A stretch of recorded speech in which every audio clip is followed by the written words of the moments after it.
आणि आता महत्त्वाची बातमी यवतमाळमधनं. यवतमाळमध्ये मुख्याध्यापिकेकडून शिक्षक पतीची हत्या करण्यात आली. मुख्याध्यापिकेनं मद्यप्राशन आणि मारहाणीला कंटाळून विष देऊन पतीला संपवलं. लव्ह मॅरेजचा हा क्रूर अंत झाला. दोघांचा संसार वर्षभरातच उद्ध्वस्त झाला. यवतमाळमध्ये मुख्याध्यापिकेने शिक्षक पतीला संपवलं. विद्यार्थ्यांना सोबत घेऊन मृतदेह जाळला. वर्षभरातच लव्ह मॅरेजचा शेवट. मुख्याध्यापिकेकडून शिक्षक पतीची हत्या. यवतमाळ हादरलं. एका शाळेत निधी मुख्याध्यापिका तर शंतनू देशमुख हा शिक्षक होता. मुख्याध्यापिका निधीनं शिक्षक पती शंतनू देशमुखला विष देऊन मारलं. गुगलवर सर्च करून मुख्याध्यापिकेने विषारी ज्यूस तयार केलं. दारूच्या नशेत असतानाच पतीला विषारी ज्यूस देऊन मारलं. चौसाळ्यामधील टेकडीवरती निधीनं पतीचा मृतदेह फेकला. कोचिंग क्लासमधील 3 विद्यार्थ्यांना सोबत घेऊन पतीचा मृतदेह जाळला. शंतनू देशमुखचा अर्धवट जळालेला मृतदेह जंगलात आढळला.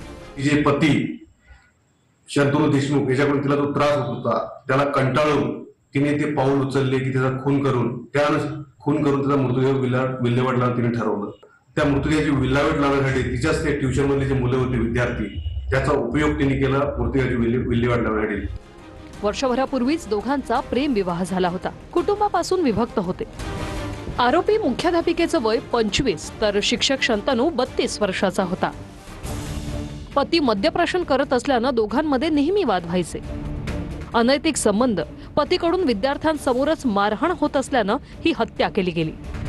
पोलिसांनी तपासाची चक्र फिरवत 5 दिवसातच हत्येचा उलगडा केला. यवतमाळमध्ये सध्या चर्चा आहे ते कोल्ड ब्लडेड मर्डरची. यवतमाळच्या शंतनू देशमुख या इसमाला त्याच्याच मुख्याध्यापक पत्नीनं विद्यार्थ्यांच्या मदतीनं संपवलं.